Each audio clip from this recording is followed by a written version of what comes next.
Sige, sige. I-video na to niya. Para balay. Group 3.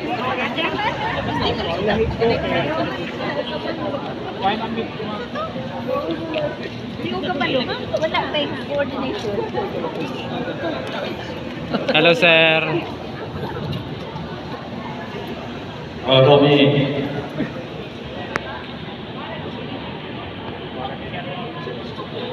Sabi ako sa chatting, hindi palit.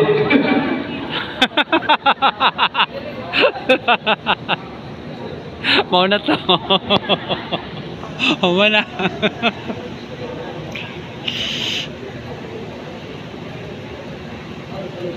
Yung mga joker.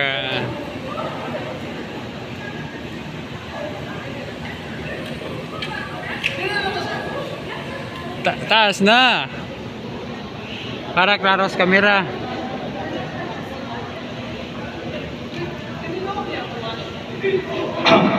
Good afternoon, everyone.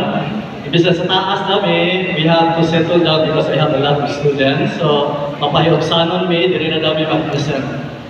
So, I have to start with myself.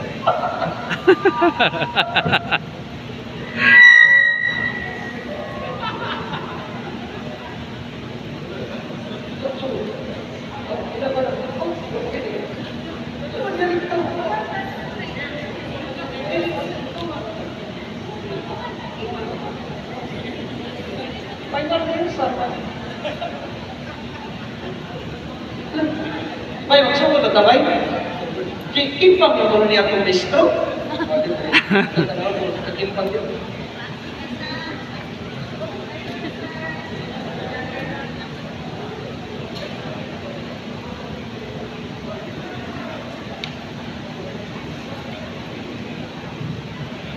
Oh, may nagpadool.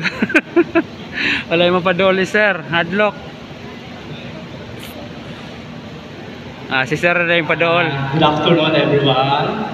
We will now start with our lesson. As your instructor, we will be talking about well-being. So our topics involves well and being. Why are you laughing there? Focus here, focus. In well-being, we have to consider giving yourself into 4. Again, you're laughing at me. Class, dismiss. Please listen carefully because I will have a quiz after this one. The group 1, group 2, group 3, group 4. Okay, we're done. Now we will have an examination. Okay? May I know the score of Juana? Out of 10, Juana? I got 9, sir. Good. Maria?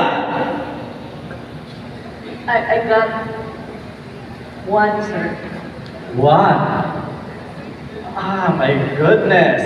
How about Pedro? 0, sir. Okay. How about 1? 1.5, sir. 1.5. My goodness, the students. Okay, we will have another lecture, and then I'll give you additional words so that you can come up with our lesson. And this lesson class, you have to understand, I do not allow students to pass without a score of 9 to 10 because I have been awarded, despite my disability, as the what do you call that one? Prestige Faculty Award at the end of December. Meritorious Award. So I don't usually mind even if you went with chismissing there on me because I'm always concerned with performance. And so you have to work with me. Is that okay, class? We'll have to make your performance better. How about Santiago? What is your score there? 0.5, sir. 0.5. Actually, those are good bases for us to be able to move on. At the end of the semester, we'll see how we have learned. And so, class, please look at in our website, www. Class dismissed.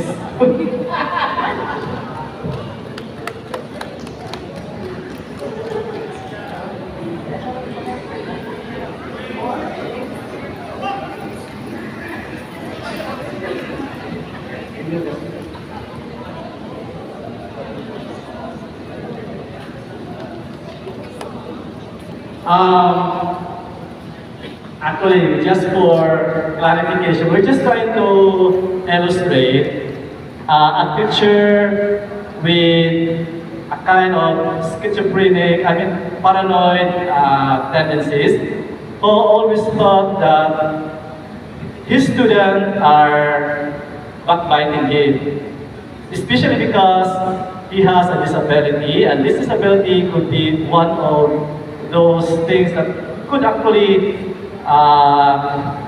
will depress the teacher. But because he has an optimal well-being, maybe he has good support of the family, he has good bearing, and so he has better concept of himself. He's not very mindful of his disability as negative part of being a teacher. So they demonstrated someone who was mentally illness that's able to manage it.